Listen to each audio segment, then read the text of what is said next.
Jésus-Christ. Nous avons hâte de t'écouter, Seigneur Dieu de gloire. Seigneur Dieu de gloire, Seigneur, car c'est ta parole qui donne la vie. C'est ta parole qui fortifie. C'est ta parole, Seigneur Dieu de gloire, qui oriente. C'est ta parole qui éclaire. Manifeste-toi, Seigneur Jésus-Christ. Nous voulons encore, Père, vivre ta parole. Aide-nous, Seigneur Dieu de gloire, à bien t'écouter. Nous bénissons ton nom, Seigneur Dieu, au nom de Jésus-Christ. Alléluia. Que le Seigneur nous bénisse. Amen. Que le Seigneur nous bénisse. Amen. Que le Seigneur nous bénisse. Amen, amen, amen. Que le Seigneur nous bénisse. Amen, amen, amen. Que le Seigneur nous bénisse. Oh, il y a des parlementaires. Shalom l'église. Shalom. Que le Seigneur nous bénisse. Amen. Nous allons nous lever, on va nous prendre la lecture dans le livre de Genèse.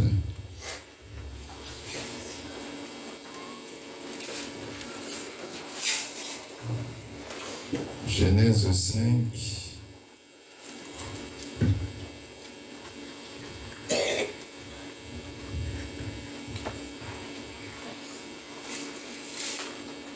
On va commencer par les versets premiers. Genèse chapitre 5, verset 1er, je lis au nom de Jésus-Christ. Amen. Voici le livre de la postérité d'Adam. Lorsque Dieu créa l'homme, il les fit à la ressemblance de Dieu. Il créa l'homme et la femme, il les bénit et il les appela du nom d'homme lorsqu'ils furent créés. Adam, âgé de 130 ans, engendra un fils à sa ressemblance selon son image et il lui donna le nom de Seth. Les jours d'Adam après la naissance de Seth furent de 800 ans et il engendra des fils et des filles. Tous les jours d'Adam vécut furent de 930 ans, puis il mourut. S'il vous plaît, qu'on retenait que Adam vécut combien d'années? 930 ans. 930 ans. On continue s'il vous plaît. Seth, âgé de 105 ans, engendra Enoch.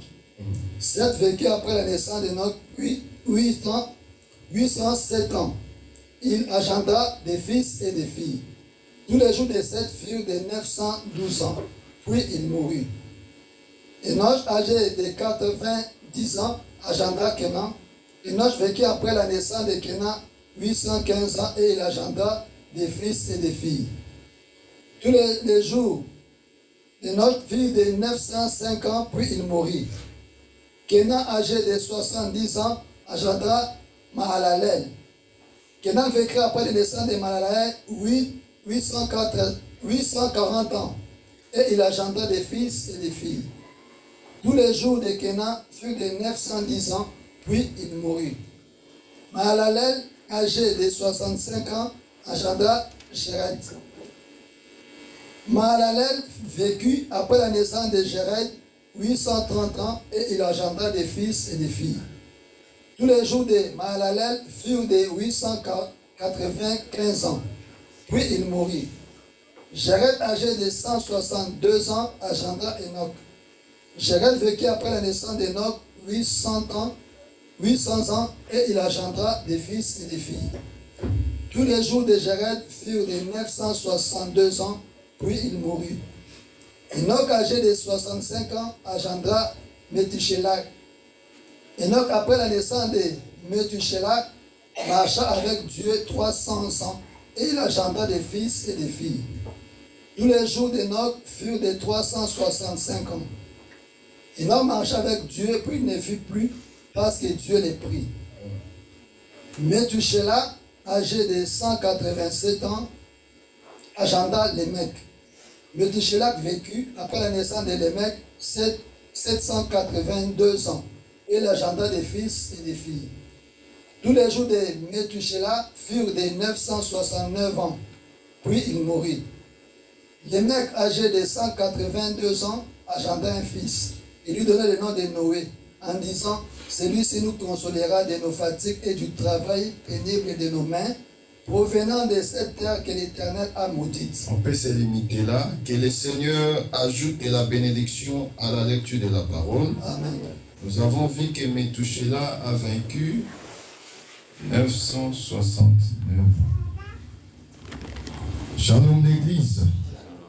Shalom l'église. Shalom, shalom. Que le Seigneur bénisse tout un chacun. Amen. Nous sommes toujours dans la continuité de notre thème que nous avons commencé depuis le dimanche passé. Alors nous avons dit ceci, que nous sommes en train de parler sur le chiffre 31. Vous avez vu, nous avons lu ensemble, depuis Adam jusqu'à Methuselah, et jusqu'à Noé, pardon, nous avons vu qu'il y a à peu près, il y a 10 générations. Alors, vous allez comprendre que ce n'est pas pour rien que Dieu a mis les années de ces personnages. Vous allez remarquer, Adam, il a terminé sa course. Quand on dit terminer sa course, c'est-à-dire il est mort à 930 ans. Ce n'est pas pour rien que l'Éternel a donné ces chiffres. Or, dans la parole, dans les écrits saints, ce que nous appelons couramment la Bible, tous les chiffres sont significatifs. Ce n'est pas pour rien que Dieu a mis que Adam est mort à 930 ans, Methuselah à 969 ans. Ce n'est pas pour rien que Dieu a dit que Adam, par exemple Abraham, âgé de 100 ans, il a eu un fils qu'on appelle Isaac. Ce n'est pas pour rien que Sarah a enfanté à 90 ans. Tous ces chiffres-là sont significatifs et il y a de l'interprétation. C'est comme le parabole. Vous allez remarquer tous les paraboles de Jésus-Christ avaient des significations. Et un jour, les disciples ont demandé au Seigneur, pourquoi tu nous parles toujours en parabole? Le Seigneur avait répondu, pour que ceux qui ont l'intelligence ne comprennent pas. Or, ceux qui ont l'intelligence de ce monde ne peuvent pas comprendre les paroles de Christ. Qui doivent connaître, c'est ceux qui sont avec Christ. C'est pourquoi nous avons dit l'autre fois que Christ est comparable à Samson. Quand Samson a donné l'énigme, lui-même avait la signification ou l'interprétation de l'énigme. Il a dit, du plus fort est sorti le doux. Or, qui pouvait savoir que les forts et les lions, si ce n'est lui-même Samson? Qui pouvait connaître que les faibles ou les doux, c'est les miens, si ce n'est lui-même Samson? Donc, si Samson ne te donne pas l'interprétation de l'énigme, tu ne peux pas connaître les secrets de l'énigme. Or, l'interprétation de l'énigme, c'est ça la parole qui est réellement, qui n'est pas interprétée. Mais l'explication de l'énigme, c'est la révélation. Est-ce que je me fais comprendre? C'est pourquoi tous les chiffres dans la parole sont significatifs. Vous remarquerez, par exemple, Jésus-Christ, il est arrivé, il est né, arrivé à 12 ans, à l'âge de 12 ans, il est entré dans les temples. Pourquoi seulement 12 ans, il est entré dans les temples et il a commencé à expliquer la loi ou les Écritures? Or, vous allez remarquer que la vie de Jésus n'avait pas été mentionnée de 12 ans jusqu'à ce qu'il arrive à 30 ans. Donc, tout cela est significatif. C'est pourquoi nous avons dit que celui qui prend les chiffres comme il est là, il dit par exemple 930 ans, on va faire 9 plus 3, ça donne combien? 12. Donc là nous voyons 12 c'est l'adoration. Il a mal prêché. Parce que quand tu fais l'addition de ces chiffres, tu interprètes mal les Écritures. Parce que la parole nous dit que ces livres de la loi, que ces paroles ne soient pas le sujet de tes propres interprétations. Est-ce que je me fais comprendre? Dieu sait pourquoi il a donné tous ces chiffres. Ça a de l'importance, ça a de la valeur. C'est pourquoi vous allez voir ceci. Nous avons dit ceci, que nous avons puisé les chiffres 31 dans les livres de Jérémie 38. On peut nous les prendre vite fait pour que nous puissions avoir un peu l'idée de l'enseignement que nous avons commencé pour ceux qui sont arrivés aujourd'hui. Jérémie 38.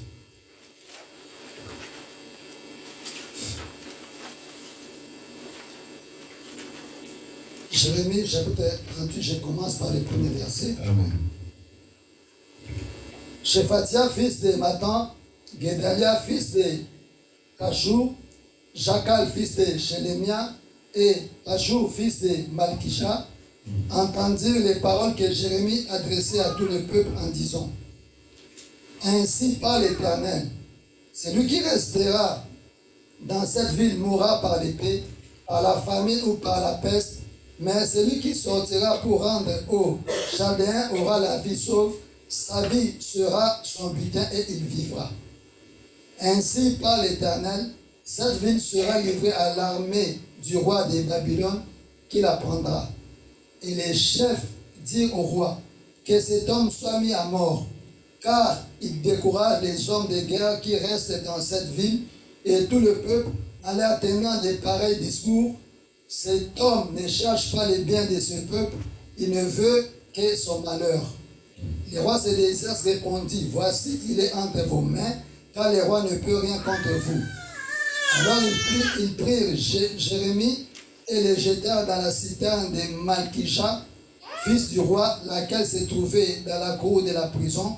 Ils descendirent Jérémie avec des cordes. Il n'y avait point d'eau dans la citerne, mais il y avait de la boue, et Jérémie enfonça dans la boue. Et Ben-Melech, Éthiopien, eunuque qui était dans la maison du roi, après qu'on avait mis Jérémie dans la citerne, le roi était assis à la porte de Benjamin. Et Ben-Melech sortit de la maison du roi et parlait ainsi au roi: Ô roi, mon seigneur, ces hommes ont mal agi en traitant de la sorte Jérémie, les prophètes, en les jetant dans la citerne. Il mourra de faim où il est. Et où il est, car il n'y a plus de pain dans la ville. Le roi donna cet ordre à Ben-Melech, l'Éthiopien: prends ici 30 hommes entre toi, et tu retireras de la citerne Jérémie, les prophètes, avant qu'il ne meure. Et Ben-Melech prit avec lui les hommes et se rendit à la maison du roi, dans un lieu au-dessus du trésor. Il en sortit des lambeaux usés et des vieux séants, et descendit à Jérémie dans la citerne avec des cordes. On peut se limiter là. Voyez que Jérémie, excusez-moi, je suis un peu grippé, avait prophétisé. Il a prophétisé que la ville, le peuple sera prise par le roi de Babylone. Ainsi, quand ils ont entendu ces paroles, ils ont dit que voilà, cet homme est en train de décourager le peuple. On a pris Jérémie avec l'ordre du roi. C'est pourquoi nous avons dit ceci. C'est le roi lui-même qui a ordonné qu'on puisse jeter Jérémie dans la fosse ou dans la citerne, dans le puits. Et c'est lui-même qui a aussi ordonné qu'on puisse les ressortir. On a jeté Jérémie dans la citerne, là où il y avait la boue. Mais Ben-Melech, qui était éthiopien, il vient, il dit que ce dernier mourra de faim. Il faut qu'on puisse faire intervenir. Alors le roi lui dit: prends avec toi 30 hommes et va les faire sortir de la citerne. Ainsi, il a pris les habits usés, il a formé tout un fil et il a sorti la personne de Jérémie. Nous avons dit ceci, que le roi qui avait ordonné, il a dit: faites ce que vous voulez à Jérémie. C'est le même qui a demandé qu'on puisse faire sortir Jérémie. Ainsi nous avons dit, selon Jérémie 11, le livre de Jérémie 11, que Jérémie représente aussi l'agneau. Or, l'agneau est fait pour les sacrifices. C'est pourquoi vous allez voir que dans les livres d'Exode 12, on nous a dit que tu prendras un agneau ou un chevreau pour les manger et les sacrifier pour que vous puissiez sortir. Donc, l'animal, agneau, est fait pour les sacrifices. Or, la personne qui a fait tomber Jérémie dans la tombe, c'est le roi. C'est pourquoi nous disons aussi que Adam n'avait pas péché. Mais Adam est tombé dans la force ou dans les puits parce que Dieu avait arrangé cela. Est-ce que je me fais comprendre? Dieu savait que Adam va tomber. Adam va être dans la cité. Mais c'est lui-même aussi qui avait prévu que quand Adam va tomber, moi-même je vais récupérer Adam. Est-ce que je me fais comprendre? Shalom l'église. Shalom l'église. Est-ce que je me fais comprendre? C'est pourquoi nous voulons dire ceci. Même si il y a quelque chose qui se passe dans ta vie, ça c'est l'exhortation, sache que le Seigneur lui-même va aussi te donner la solution par rapport à la situation que tu es en train de vivre dans ta vie. Est-ce que je me fais comprendre? L'Écriture nous dit, l'Éternel ne peut pas laisser qu'une tentation soit au-delà de nos forces. Si la tentation vient, même si elle est forte, sache que Dieu te donnera aussi la force de surmonter cette tentation-là. Est-ce que je me fais comprendre? Les combats aussi, même si c'est fort, c'est dur, c'est puissant, Dieu te donnera aussi la capacité plus forte que tu puisses surmonter ces combats qui viennent dans ta vie. Est-ce que vous voyez la chose? Parce que c'est lui-même qui est le roi. Il connaît comment il a placé les choses. Alors remarquez, nous avons vu ceci, que le chiffre 31, c'est le chiffre du roi. Je sais que beaucoup de prédicateurs ont prêché autrement, mais nous amenons quand même un vent nouveau. Vous allez remarquer que quand on prêche les chiffres du roi, les gens se basent souvent à Adam, en disant, Adam est décédé à l'âge de 930 ans. Donc il manque à Adam 70 ans pour atteindre combien? 1000 ans, n'est-ce pas? Or 70, c'est le chiffre du roi, c'est David, ainsi de suite. C'est ça que les gens ont toujours prêché. Mais remarquez ceci, nous ne voulons pas aller marcher là-bas. Parce que nous disons ceci, qu'on ne peut pas prêcher comme tout le monde. Chaque homme de Dieu, Dieu a mis sa particularité en lui. C'est pourquoi nous ne devons pas prêcher. Comme aujourd'hui, vous voyez, on est en train de voir une histoire qui est en train de passer sur le net. Une femme qui est venue prêcher ici, elle a demandé si c'est l'offrande de 2000 €. Voyez-vous, c'est tout le monde qui font les baises. Ça, ce sont des futilités. L'Écriture nous dit, montre-nous les pères, cela nous suffit. On doit montrer les gens la vérité. Et on ne force pas quelqu'un à donner l'argent. Ou à donner les offrandes, à donner la dîme.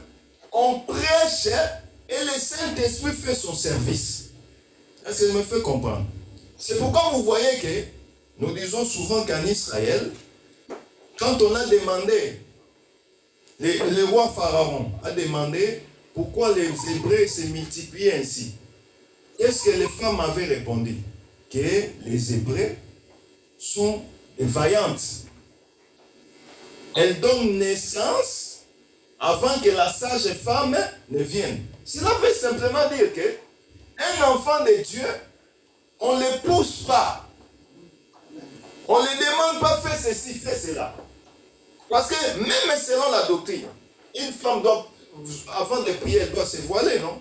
C'est pourquoi même les prêtres catholiques, les bonnes sœurs catholiques, elles ont cette doctrine-là. Vous verrez les sept femmes catholiques, là, comment on les appelle? Et ma sœur, vous les verrez toujours en voile. Elles ont copié, elles ont cet enseignement. Mais cela ne fait pas que, Comme dans certaines assemblées, vous verrez, quelqu'un se met à la porte. Ah, sœur, au sein qui t'emballe soit qui t'emballe. Non. Prêche l'enseignement. La femme elle-même va être convaincue de l'enseignement. Et tu la verras elle-même mettre ses voiles sur sa tête. C'est comme ça. Même concernant les données. On ne peut pas forcer à quelqu'un. Donne. On devient la ceinture. Comme l'Écriture dit. La ceinture, vous connaissez la ceinture, sonzo. La ceinture, elle est comme les moustiques. Ça vient, tout le monde, les saints. Non, on prêche la parole. Le Saint-Esprit qui convainc les cœurs. Lui-même te donne maintenant la capacité. Comme il est le Dieu qui touche, il te touche, et l'enseignement est touché. C'est à ce moment qu'on va manifester. C'est pourquoi on dit qu'on ne peut pas avoir la voix sans œuvre. Quand on écoute la foi là se manifeste en toi et on fait avec les œuvres. Est-ce que je me fais comprendre? Donc, nous ne pouvons pas aller dans la voie de tous les gens. Comme ils ont prêché que les chiffres 70, c'est les chiffres du roi. Mais nous amenons les vents nouveaux. Un nouveau vin pour dire ceci que les chiffres 31, c'est aussi les chiffres du roi. Parce que tout ce qui est dans la Bible est significatif. C'est pourquoi vous allez comprendre ceci. Methuselah avait 969 ans, c'est là où nous nous sommes arrêtés le dimanche passé. Nous avons dit qu'il manquait 31 à Methuselah pour totaliser 1000 ans. Or, quand vous regardez dans les livres de Genèse que nous venons de lire, Adam, c'est lui qui est la première génération. Parce que Adam n'a jamais eu de mère. La mère, dans un volet. Dans un volet, on peut dire que la mère d'Adam, c'est la terre. Mais le père d'Adam, c'est Dieu lui-même. Mais remarquez ceci. Adam, quand on commence par Adam, vous verrez que Adam jusqu'à Noé, il y a 10 générations. C'est ce que nous venons de lire. Il y a Adam, Seth, Enoch, Kenan, ainsi de suite. Et vous allez voir des Sem jusqu'à Abraham, il y a aussi 10 générations. Ça fait combien? 20. Mais remarquez ceci. De Isaac jusqu'à Issachar, il y a combien de générations? 11. Parce que vous allez voir, Isaac a inventé Jacob. Jacob a inventé ses enfants. Là, nous voyons Ruben, Siméon, Lévi, Juda, Dan, Nephtali, Gad, Aser, et nous avons Issachar. Issachar est 11e dans la génération, mais il est 31e depuis Adam. Est-ce que je me fais comprendre? Ça va? L'église, ça va? Je vois vous me regardez comme si je suis en train de prêcher la philosophie ou... Laissez, suivez lentement. Je vais aller lentement. J'ai dit ceci. Adam jusqu'à Issachar, il y a au moins 31 générations. Donc, Issachar est la 31e génération depuis Adam. Est-ce que je me fais comprendre? Alors, parler du chiffre 31, nous avons dit que c'est le chiffre du roi. Parce que le roi doit réellement lui-même faire sortir celui qui était placé dans le puits. Donc, qui est placé dans le puits? C'est la personne de Jérémie. Pourquoi il est placé dans le puits? Parce qu'il avait prophétisé que Babylone sera prise et que tous les peuples qui sont dans les pays, ils seront réellement comme les butin de guerre. Alors, les gens, les serviteurs du roi et les rois n'ont pas accepté. Ils ont dit qu'il était, il était en train de décourager le peuple. C'est ainsi, on l'a sacrifié, on l'a tué. Oh, nous avons dit dans Jérémie 11 que Jérémie a dit que moi je suis l'agneau. Donc nous comprenons que quand on a mis la personne de Jérémie dans les puits, dans la citerne, c'était tout un sacrifice. Oh, le véritable Jérémie qui est le Seigneur Jésus-Christ, quand il est venu, il a commencé à prophétiser sur Israël. Il a dit, Israël, voilà ce qui va se passer. Vous serez déportés. Il a commencé à prophétiser. Toutes les prophéties d'Israël, de Jésus-Christ sur Israël, Israël n'aimait pas cela. C'est pourquoi on devait les tuer. Qu'est-ce qu'ils ont dit? En parlant ainsi, les Romains viendront et ils vont réellement marcher sur cette ville. Voyez-vous? Donc, ils avaient peur qu'on puisse venir prendre la ville. C'est ainsi qu'on a pris Jésus, on a sacrifié Jésus. Or, la scène qu'on avait fait avec Jésus, c'est la même scène qui s'était fait avec Jérémie. On a sacrifié Jésus. On a tué Jésus. Bon, en mettant Jérémie dans les puits, c'est ça réellement la mort, comme nous avons dit la fois passée. Donc, Jérémie est entré dans les puits, dans la citerne. Jérémie est mort. Oh, Christ devait mourir, mais la prophétie était que Christ ne devait pas rester dans les puits. Est-ce que je me fais comprendre? C'est pourquoi vous voyez que lui-même, le Dieu Tout-Puissant, il accorde au travers des pleines Mélèques la capacité de sortir Jérémie. Oh, pour que Jérémie sorte du puits, il faut qu'il y ait l'intervention des 31. Est-ce que je me fais comprendre? Oh, Jérémie est venu sortir du puits avec la permission du roi.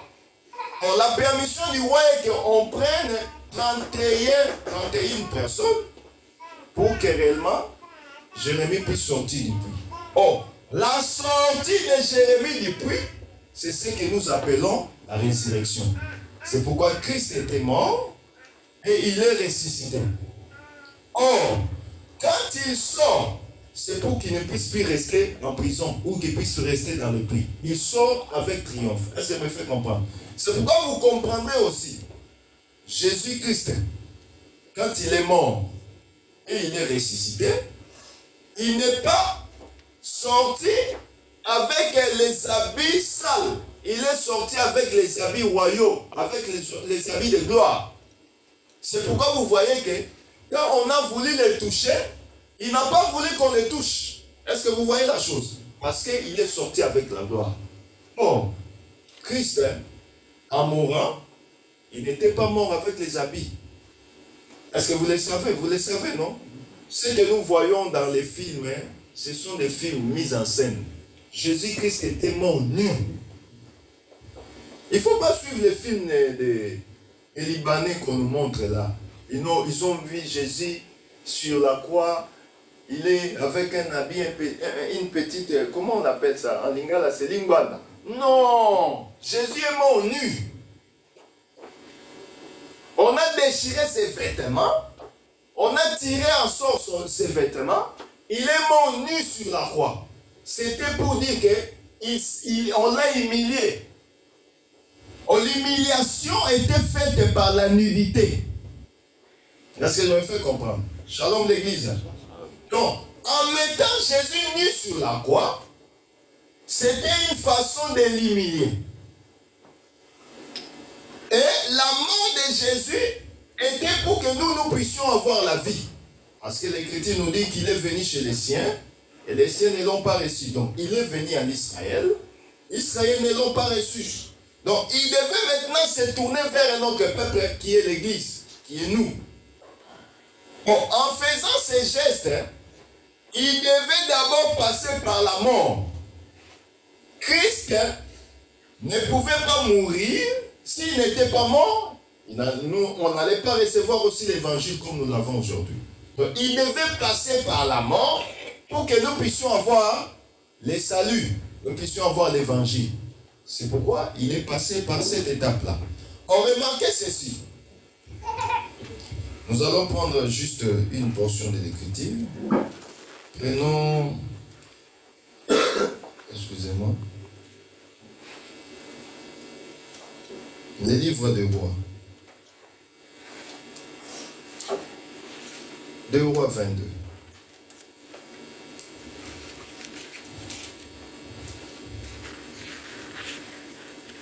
Les rois 22, je vais commencer par les versets près. 2 rois chapitre 22, verset 1er, je lis au nom de Jésus-Christ. Amen. Josias avait 8 ans lorsqu'il devint roi. Il régna 31 ans à Jérusalem. Sa mère s'appelait Jédida, fille d'Adaja de Gotska.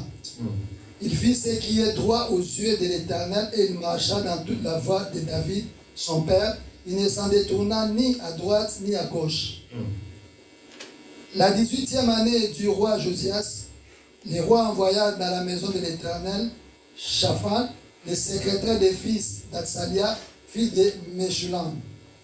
Il lui dit, monte vers Ilkija, les souverains sacrificateurs, et qu'il amasse l'argent qui a été apporté dans la maison de l'Éternel, et que ceux qui ont la garde du seuil ont recueilli du peuple.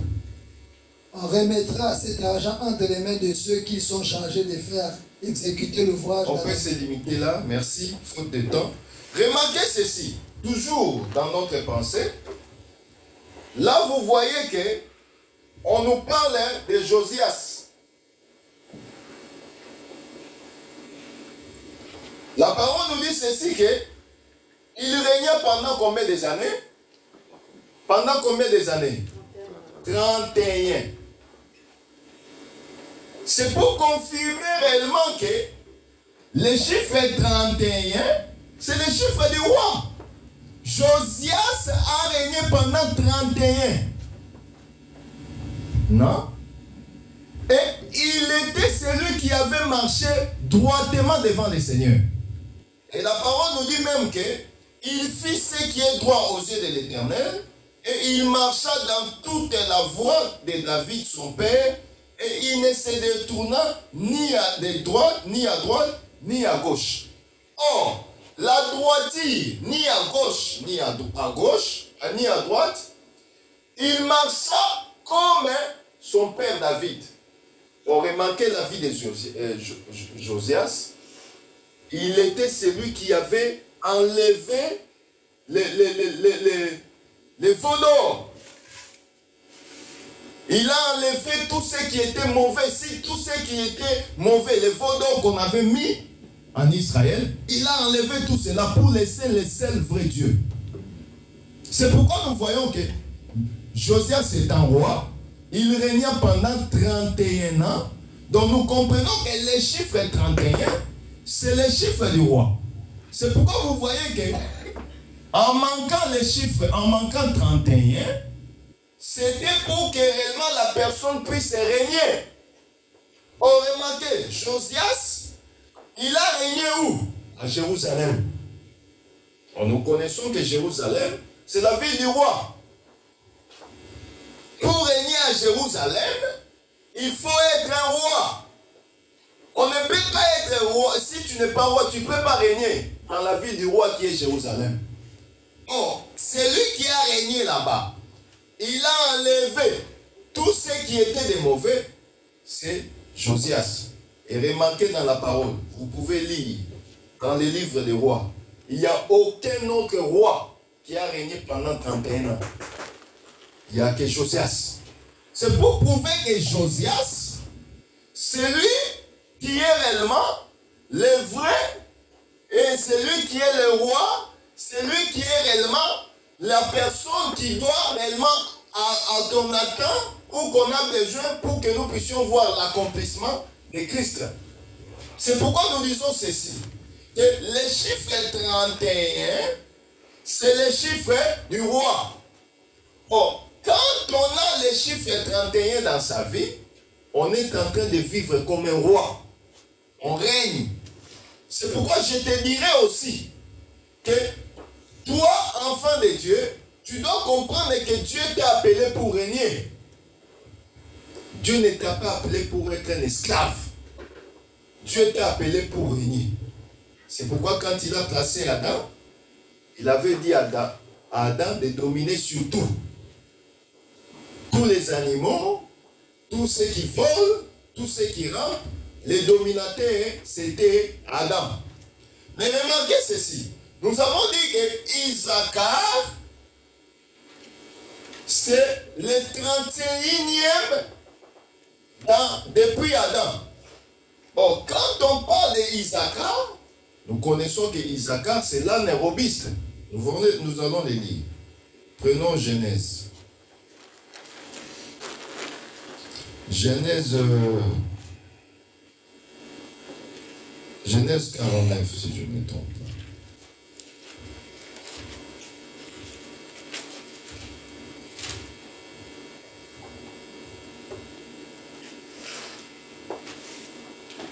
C'est 14. Oui, s'il te plaît. Genèse 49, verset 14. Général Jésus-Christ. Isaacar est un âne robuste qui se couche dans les étables.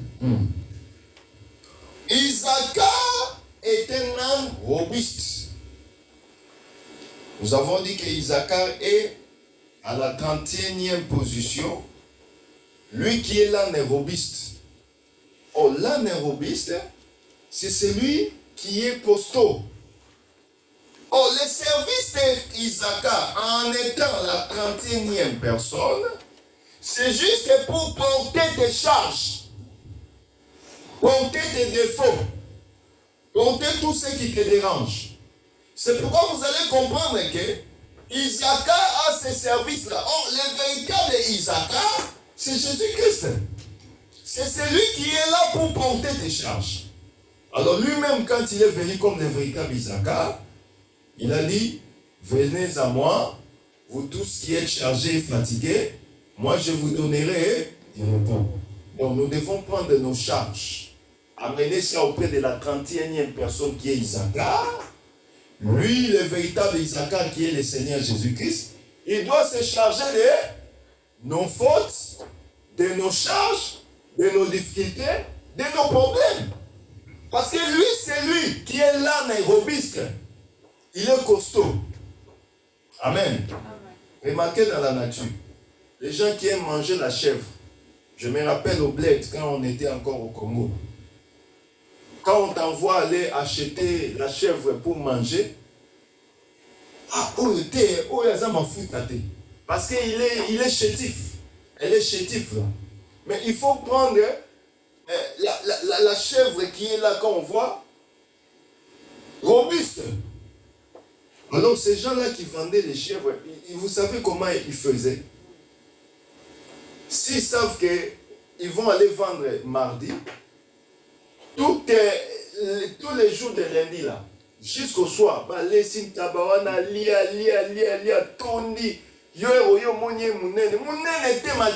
tondi, Shalom. Voyez-vous?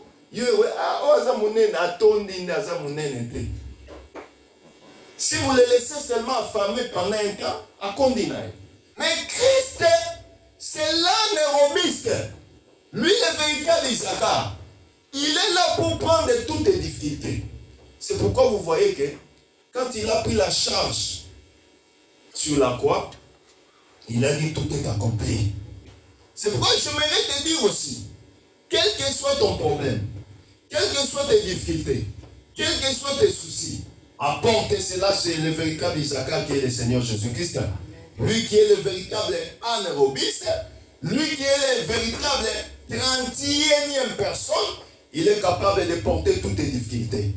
C'est pourquoi, frère, sœur, ne te dérange pas, ne te trouble pas, ne t'inquiète pas, parce que le Seigneur est vivant. Comme il était dans la tombe, il est sorti pour prendre tes difficultés, prendre tes charges. Dieu ne peut pas rester dans la citerne. Il ne peut pas rester dans les sépulcres. C'est pourquoi les femmes, quand elles sont venues, elles ont trouvé les sépulcres étaient vides.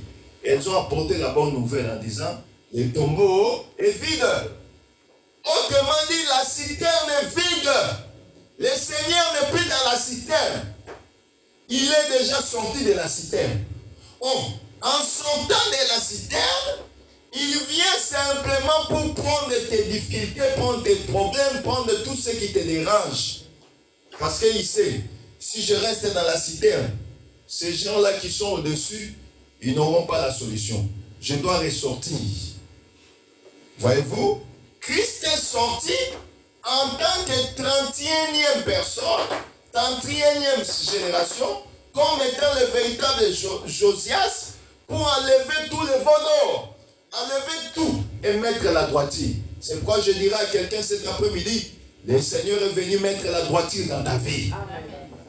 Tout ce qui est en train de chambouler, Christ est venu mettre la droiture. Il va arranger ta vie proprement parce que lui, il est le véritable Josias. Et pendant son règne, il n'y a pas de trouble. Et vous remarquerez, pendant le règne de Josias, il n'y avait pas de trouble. Il a régné pendant 31 ans. Il n'y avait pas de problème. Il y avait la droiture. Il n'a jamais détourné à gauche ni à droite. Christ est le véritable Josias. Christ est le véritable Issachar. Lui, c'est le véritable Jérémie. Lui, c'est le véritable chiffre 31. Il est venu mettre de l'ordre dans ta vie. C'est pourquoi, pour chuter bien-aimé, parce que le temps nous est vraiment imparti, j'aimerais t'exhorter et j'aimerais qu'on puisse prier ensemble. Demander que Jésus-Christ, le véritable chiffre 31, lui qui est le véritable Josias, lui qui est le véritable Issachar, lui qui est le véritable homme qui vient mettre de l'ordre dans ta vie, qu'il sème de l'ordre, qu'il mette de l'ordre dans ta vie. Tout ce qui ne marche pas, qui viennent mettre de l'ordre afin que ça marche pour la gloire de Jésus-Christ. On va s'élever, on va prier ensemble pour la gloire de Jésus-Christ. Commence à élever ta voix. Prie, demande que le Seigneur mette de l'ordre dans ta vie. Nous élevons nos voix, nous prions. Seigneur, notre Dieu, notre Seigneur, le Dieu vivant, le Dieu qui ne change pas. Nos vies dépendent de toi. Josias, pendant son règne, il n'y avait pas de trouble. Il ne s'était jamais détourné ni à gauche ni à droite. Il avait même enlevé les veaux d'or, enlevé tout ce qui s'aimait la pagaille en Israël. Seigneur mon Dieu, mon roi, tout ce qui sème la pagaille, tout ce qui vient mettre les inquiétudes, la frayeur, les troubles dans la vie de tes fils et filles, toi le véritable Josias, descends et agis dans la vie de mon frère, dans la vie de ma soeur. Au nom de Jésus. Que les ténèbres soient changées en lumière maintenant au nom de Jésus. Que la maladie soit changée en guérison au nom de Jésus. Que les difficultés soient changées en solution au nom de Jésus. Que Christ, le véritable chiffre 31, pénètre dans la vie de tout un chacun. Qu'il règne et règne aujourd'hui à jamais. Car il est le Dieu puissant. Nous avons ainsi prié. Au nom de Jésus, nous avons ainsi dit. Amen. Que le Seigneur nous bénisse. Nous acclamons le Seigneur. Nous acclamons le Seigneur, nous acclamons. Que le Seigneur nous bénisse.